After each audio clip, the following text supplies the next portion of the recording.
नमस्कार। Cognizant academy के YouTube मंच पर आप सबों का स्वागत है। आज के इस वीडियो में हम लोग इंडियन पॉलिटी की बात करेंगे। हम लोग भारतीय राज व्यवस्था की बात करेंगे।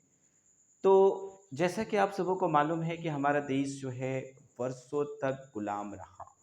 लेकिन ये गुलामी जो है वह किस तरह से किन रेगुलेटिंग एक्ट की तहत किया गया, इसके बारे में एक्चुअल में हम लोग आज चर्चा करेंगे। तो जैसा कि आपको मालूम है कि आज़ादी के पूर्व भारत में ये जो अंग्रेज आए थे वो बिजनेस पर्पस से आए थे, और बिजनेस पर्पस से आने के बाद उन्होंने धीरे धीरे जो है इसमें अपना आधिपत्य जो है वो जमा लिया था। तो सबसे पहले जो है अगर आप देखो तो ब्रिटिश क्राउन के अधीनस्थ जो है भारत आने के पहले यहाँ पर जो शासन की व्यवस्था थी उसे ईस्ट इंडिया कंपनी देखती थी, जो कंपनी यहाँ पर सिर्फ और सिर्फ व्यवसाय के लिए आई थी। तो व्यवसाय करने के लिए आई थी और धीरे धीरे जो है उन्होंने पूरे भारत पर अपना आधिपत्य किस तरह से जमाया, इस पे हम लोग यहाँ पर चर्चा करेंगे। तो यहाँ पर सबसे पहले देखिए भारत का जो संवैधानिक विकास है, भारत का जो संवैधानिक विकास है अंग्रेजों के आने के बाद वह किस तरह से धीरे धीरे जो है उत्तरोत्तर बदलाव आया, किस तरह से उसमें चीज़ें चेंज होती चली गई और उसके लिए कौन कौन से एक्ट बनाए गए, इस पर हम लोग आज बात करेंगे। तो सबसे पहले देखिए जो भारत का संवैधानिक विकास है इसको दो पार्ट में हम लोग बांटते हैं।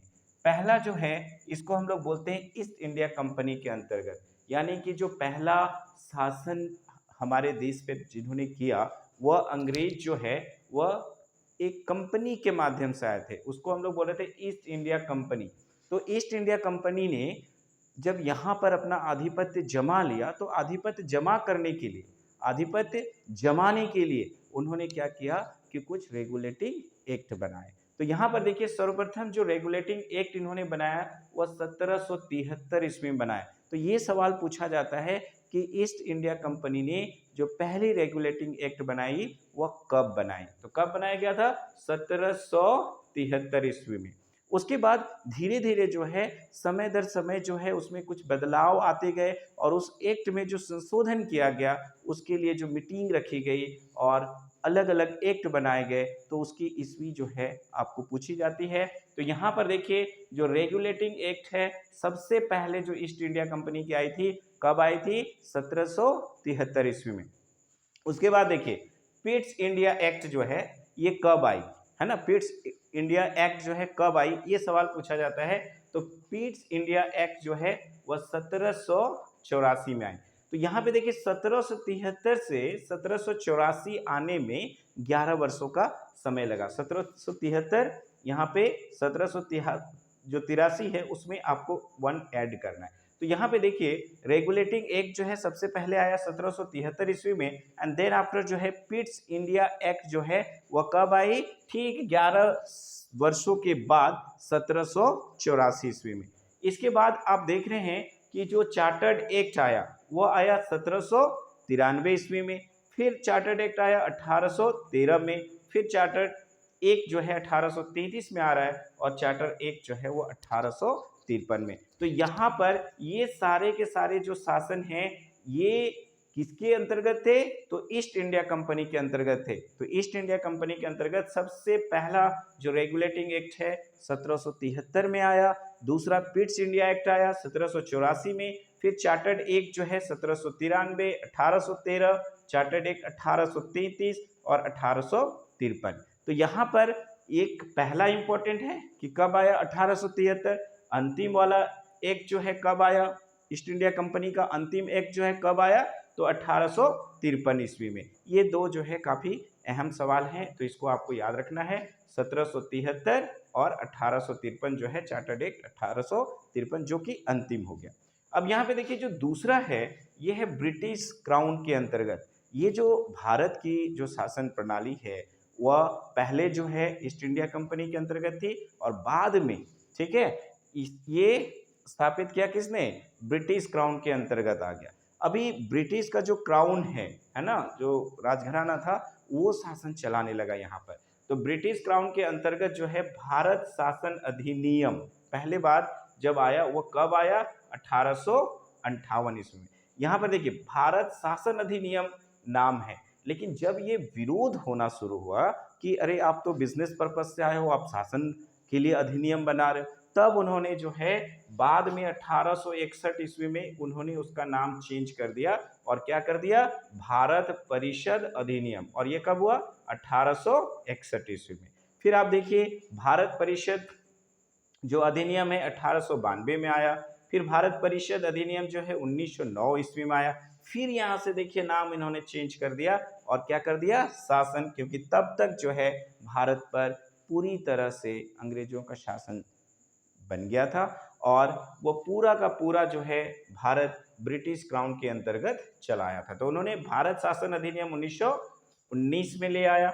उसके बाद जो है भारत शासन अधिनियम 1935 ईस्वी और फिर भारत स्वतंत्रता अधिनियम जो है वह 1947 में आया और जिसके तहत जो है हमारा देश जो है वह आज़ाद हुआ।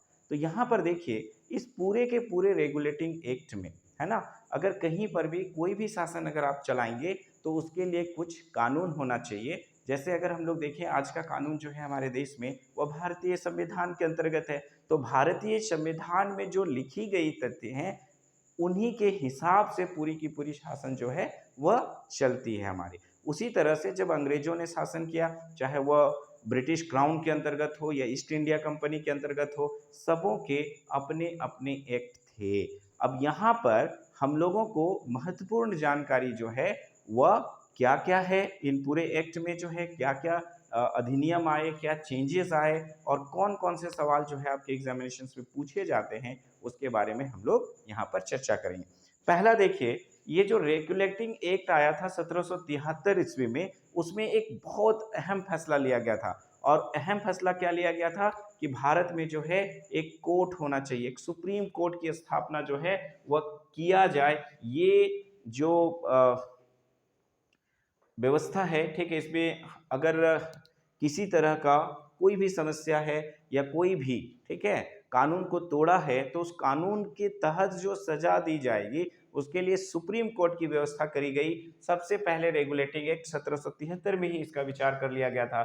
तो यहाँ पे देखिए रेगुलेटिंग एक्ट 1773 द्वारा सर्वोच्च न्यायालय की स्थापना कहाँ की गई थी, ये सवाल पूछा जाता है कि जो रेगुलेटिंग एक्ट है 1773 ईस्वी में, उसके हिसाब से या उस एक्ट के माध्यम से सबसे पहले सर्वोच्च न्यायालय की स्थापना जो है कहाँ की गई थी, कब की गई थी। तो सर्वोच्च न्यायालय की स्थापना जो है रेगुलेटिंग एक्ट 1773 द्वारा सर्वोच्च न्यायालय की स्थापना कहाँ की गई थी, कलकत्ता में। और ये किया गया था ठीक एक वर्ष बाद, यानी कि 1774 ईस्वी में फैसला लिया गया। 1773 ईस्वी में रेगुलेटिंग एक्ट 1773 में फैसला लिया गया और ये असली जामा पहनाया गया कब, तो ठीक एक वर्ष के उपरांत 1774 ईस्वी में। और ये सर्वोच्च न्यायालय की स्थापना जो है वह कहाँ की गई, तो कलकत्ता में। दूसरा इंपॉर्टेंट क्वेश्चन है, भारतीयों को भारत के प्रशासन में भाग लेने का अधिकार किस अधिनियम के द्वारा प्राप्त हुआ। तो पहले अगर आप देखेंगे जो रेगुलेटिंग एक्ट है, पिट्स एक्ट है ना, तो 1833 के पूर्व ये जो आप एक्ट देख रहे हो, चाहे 1773 हो, 1784 का पिट्स इंडिया एक्ट हो, चार्टर्ड एक्ट 1793 हो या चार्टर्ड एक्ट 1813 हो, भारत में शासन हो रहा है, लेकिन उसमें भारतीयों को अधिकार नहीं दिया गया था। भारतीय भाग नहीं लेते थे, वहां पे सिर्फ ईस्ट इंडिया कंपनी के लोग ही भाग लेते थे। तो यहां पर देखिए भारतीयों को भारत के प्रशासन में, यानी कि भारत का जो प्रशासन है, एडमिनिस्ट्रेशन है, उसको चलाने में भारतीयों का कोई योगदान जो है वह 1833 के पहले नहीं था। भारतीयों को भारत के प्रशासन में भाग लेने का अधिकार जो है किस अधिनियम के द्वारा प्राप्त हुआ, तो चार्टर्ड एक्ट 1833 द्वारा। चार्टर्ड एक्ट 1833 में भारतीयों को भारतीय प्रशासन में भाग लेने का अधिकार दिया गया। कब दिया गया, तो यहां पर देखिए भारतीयों को भारत के प्रशासन में भाग लेने का अधिकार जो है किस अधिनियम के द्वारा प्राप्त हुआ, ये बहुत ही इंपॉर्टेंट सवाल है। और यहाँ पे देखिए ये चार्टर्ड एक्ट 1833 द्वारा जो है ये दिया गया था। दूसरा जो है इंपॉर्टेंट हम लोग देखें, भारतीय विधान परिषद को बजट पर बहस करने की शक्ति किस अधिनियम के द्वारा प्राप्त हुई? तो ये जो भारतीय विधान परिषद है ना, उसको बजट में बहस करने की शक्ति जो है वह प्राप्त नहीं थी। जैसा आप देखते हो अभी बजट में कि किस तरह से बहस होता है, पक्ष और विपक्ष के लोग जो है किसी मुद्दे पे बहस करते हैं, लेकिन ये अधिकार सबसे पहले जो है कब मिला था? तो ये मिला था 1892 ईस्वी में। यहाँ पे देखिए, भारतीय विधान परिषद को बजट पर बहस करने की शक्ति किस अधिनियम के द्वारा प्राप्त हुई? तो भारत परिषद अधिनियम 1892 में। तो जो यहाँ पे आप देख रहे हो, भारत परिषद अधिनियम 1892 में यह अधिकार दिया गया कि आप जो है बजट पर बहस कर सकते हो। भारतीय विधान परिषद जो है बजट में भाग ले सकती है, बहस में भाग ले सकती है, ठीक है। उसको ये शक्ति प्रदान किया गया भारत परिषद अधिनियम 1892 में। 1892 से पहले जो भारतीय विधान परिषद थी उसको किसी भी तरह के बहस में भाग लेने का शक्ति या भाग लेने का अधिकार जो है वह नहीं दिया गया था। अब यहां पर देखिए, ये जो भारत शासन अधिनियम है, इसमें सबसे इंपॉर्टेंट जो ईस्वी सन है वह है 1935 का। यहाँ पे देखिए, भारत शासन अधिनियम 1935 की मुख्य बातें क्या हैं? अगर आपको याद नहीं है और भारत शासन अधिनियम से अंतर्गत पूछे जाते हैं सवाल, तो ज़्यादातर जो है चांसेस होगा कि आपका आंसर जो है 1935 होगा। तो इस चीज़ को ध्यान में रखेंगे, तो एक बार पढ़ा हुआ रहेगा तो आसानी से आप उसे कर पाएंगे। यहाँ पर देखिए कुछ इंपॉर्टेंट बातें जो है भारत शासन अधिनियम 1935 से। पहला क्या है कि भारत के राष्ट्रपति को अध्यादेश निर्गत करने की शक्ति मूलतः किस अधिनियम से प्रेरित है? अभी ऑर्डिनेंस का बड़ा फैशन है, आप देख रहे हैं कि बहुत सारे ऑर्डिनेंस जो है वो लाए जाते हैं गवर्नमेंट के द्वारा।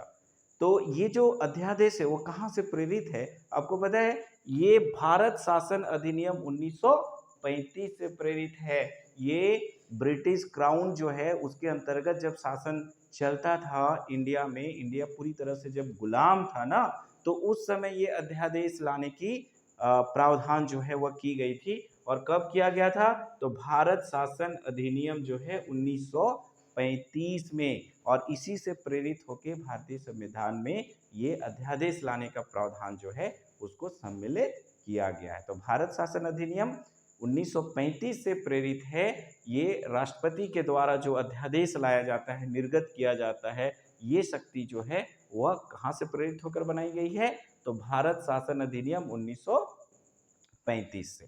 अब यहाँ पे देखिए, केंद्र में द्वैध शासन व्यवस्था किस अधिनियम के द्वारा लागू की गई है? यहाँ पर जो द्वैध शासन है, आप जान रहे हैं लोकसभा राज्यसभा जो है, इस तरह से द्वैध शासन की जो व्यवस्था की गई है, ये भी भारत शासन अधिनियम 1935 से ही प्रेरित होकर बनाया गया है। भारत शासन अधिनियम 1935 में ये द्वैध शासन की व्यवस्था जो है वह वहाँ पर करी गई थी और उसी को फॉलो किया गया है भारतीय संविधान में। अब यहाँ पे देखिए, ब्रिटिश भारत में किस अधिनियम में संघीय शासन का प्रावधान था? तो यहाँ पे देखिए, जो ब्रिटिश भारत है, यानी कि अभी ब्रिटिश के अधीन है, ब्रिटिश क्राउन के अधीन है, तो ब्रिटिश भारत में किस अधिनियम में संघीय शासन का प्रावधान था? तो संघीय शासन का प्रावधान कहाँ? तो भारत शासन अधिनियम 1935। फिर देखिए, अखिल भारतीय संघ स्थापित करने का प्रावधान किस अधिनियम में किया गया था? अखिल भारतीय संघ जो है उसको स्थापित किया जाए, इस तरह की जो प्रस्तावना है वह पारित किया गया था, और ये भी भारत शासन अधिनियम 1935 के ही द्वारा। और यही वजह है कि मैंने कहा था कि भारत शासन अधिनियम में जो 1935 का जो सन है, ठीक है, ये काफ़ी अहम है, काफ़ी इम्पॉर्टेंट है, क्योंकि बहुत सारे फैसले जो है वो यहीं से लिए गए हैं। अब देखिए, भारत में जो राज्य सरकार की शक्तियां हैं और जो केंद्र सरकार की शक्तियां हैं, तो यहाँ पर देखो इन शक्तियों का जो विभाजन है कि ये केंद्र सरकार के अंतर्गत आएगा, ये जो है राज्य सरकार के जिम्मे होगी। तो यहाँ पर इस तरह के जो प्रस्ताव पारित किए गए थे और ये भी जो अधिनियम लाए गए हैं, ये भी आज की बात नहीं है, ये अंग्रेजों के ही दिए गए हैं। यहाँ पर देखिए, भारत के संविधान में केंद्र और राज्यों के मध्य किया गया शक्तियों का विभाजन कब से है? तो भारत शासन अधिनियम 1935 पर आधारित है।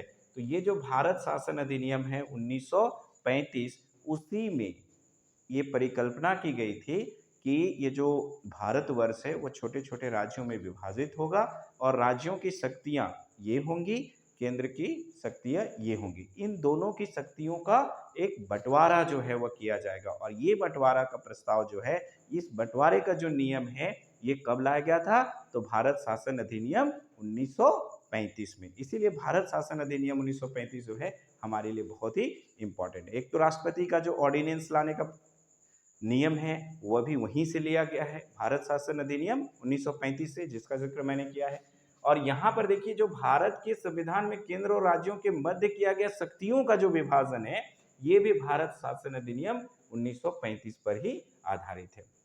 अब यहाँ पे देखिए, एक निर्वाचित संविधान सभा द्वारा भारत के संविधान भारत के संविधान का निर्माण करने का प्रस्ताव जो है किसके द्वारा किया गया था, किस मिशन के द्वारा किया गया था? तो उस मिशन का नाम है क्रिप्स मिशन द्वारा। ठीक है, तो एक निर्वाचित संविधान सभा द्वारा भारत के संविधान का निर्माण, कि भारत के में एक संविधान जो है वो होना चाहिए, उसका प्रस्ताव जो है किस मिशन के द्वारा दिया गया था? तो क्रिप्स मिशन के द्वारा। अब यहाँ पे देखिए, भारतीय संविधान सभा का गठन किसके अंतर्गत किया गया था? ये जो भारतीय संविधान सभा है उसकी गठन जो है, उसकी प्रस्तावना कब प्रस्तावित हुई? तो ये कैबिनेट मिशन 1946 ईस्वी के अंतर्गत। ध्यान दें, भारतीय संविधान सभा का गठन, कि अब जो है देश को जो है आज़ादी मिलनी है तो संविधान सभा का गठन होना चाहिए। तो भारतीय संविधान सभा का गठन जो है किसके अंतर्गत किया गया था? तो कैबिनेट मिशन 1946 ईस्वी के अंतर्गत, कैबिनेट मिशन 1946 ईस्वी के अंतर्गत भारतीय संविधान सभा का गठन किया गया था। भारतीय संविधान सभा का गठन जो है कैबिनेट मिशन 1946 ईस्वी के अंतर्गत किया गया था। अब देखिए, जो नेक्स्ट इंपॉर्टेंट फैक्ट है हमारा वह क्या है? तो भारतीय संविधान का निर्माण करने वाली संविधान सभा के सदस्यों का चुनाव किसके द्वारा किया गया था?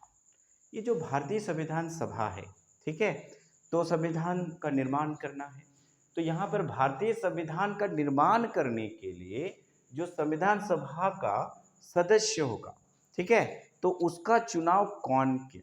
ठीक है, किसके द्वारा किया गया था? संविधान सभा जो है उसमें कौन कौन से सदस्य होंगे जिनको ये जिम्मेवारी दी जाएगी कि वह संविधान का निर्माण करेंगे? कौन सा संविधान? भारतीय संविधान का निर्माण करने वाले संविधान सभा के सदस्यों का चुनाव जो है किसके द्वारा किया गया था? आज जो आप देखते हैं भारतीय संविधान, जिसके अंतर्गत हमारे पूरे देश की जो है शासन व्यवस्था चल रही है, तो आखिर उसका निर्माण जो है वह कैसे हुआ? उसके निर्माण में जो सदस्यों का चयन किया गया वह किसके द्वारा किया गया, ये सवाल है। और ये सदस्यों का चुनाव जो है विभिन्न प्रांतों की विधानसभाओं के द्वारा किया गया था। पहले हमारा देश जो है अलग अलग प्रांतों में विभाजित था, तो ये जो विभिन्न प्रांतों के विधानसभा थे, तो उन विधानसभाओं के द्वारा अलग अलग जो प्रांत थे उनमें, ठीक है, जो विधानसभा मौजूद थे उन विधानसभाओं के द्वारा विधानसभा के सदस्यों का चुनाव किया गया था, जिन्हें भारतीय संविधान के निर्माण की जिम्मेवारी दी गई। तो भारतीय संविधान का निर्माण जो है कौन करेगा, है ना? ये सवाल था कि भारतीय संविधान का निर्माण जो है कौन करेगा, उसके लिए संविधान सभा के सदस्य का चुनाव आवश्यक था। तो संविधान सभा के सदस्यों का चयन आखिरकार किया किसने, जिन्होंने इतनी बड़ी संविधान सभा जो है बनाई और उस संविधान सभा ने भारतीय संविधान का निर्माण किया? तो ये विभिन्न प्रांतों की विधानसभाओं के द्वारा जो है ये निर्णय लिया गया था। अब यहाँ पे देखिए अंतिम सवाल इस वीडियो का, कि भारत शासन अधिनियम 1919 की समीक्षा करने के लिए कौन सा कमीशन जो है गठित किया गया था? यहाँ पे देखिए जो भारत शासन अधिनियम 1919 था, उसकी समीक्षा करने के लिए उसकी ये सही है, गलत है, उसकी समीक्षा करने के लिए 1927 ईस्वी में साइमन कमीशन का गठन किया गया था, जिसकी वजह से हम लोग देखते हैं कि हमारे देश में आज़ादी के पहले, ठीक है, एक बहुत बड़ा जन आंदोलन हुआ, जिन्होंने साइमन कमीशन बैक जो है इसके नारे लगाए थे, यानी कि उसका विरोध किया था। तो जो भारत शासन अधिनियम 1919 में बहुत सारी शक्तियां जो है भारतीयों को प्रदान कर दी गई थी, तो क्या उनको ये शक्तियां देना जो है वह हमारे हितकर है या नहीं है? ये ब्रिटिश हुकूमत ने, ठीक है, या जो ब्रिटिश क्राउन है, उन्होंने सोचा कि क्या इतनी शक्तियां दे देना जो है क्या हमारे हित में है या नहीं है, इतनी शक्तियां उन्हें देनी चाहिए या नहीं देनी चाहिए। तो उसके लिए एक कमीशन बनाया गया साइमन के नेतृत्व में। तो यहाँ पर साइमन कमीशन का गठन जो है कब किया गया था, ये भी काफी इंपॉर्टेंट सवाल है। तो साइमन कमीशन का गठन जो है, साइमन कमीशन का गठन जो है 1927 ईस्वी में हुआ था। साइमन कमीशन का गठन कब हुआ? 1927 ईस्वी में। और क्यों हुआ था? तो भारत शासन अधिनियम 1919 के समीक्षा के लिए। तो भारतीय जो आपका शासन अधिनियम है, भारत शासन अधिनियम है 1919, इसकी समीक्षा करने के लिए साइमन कमीशन की स्थापना जो है, साइमन कमीशन का गठन जो है वह 1927 ईस्वी में किया गया था।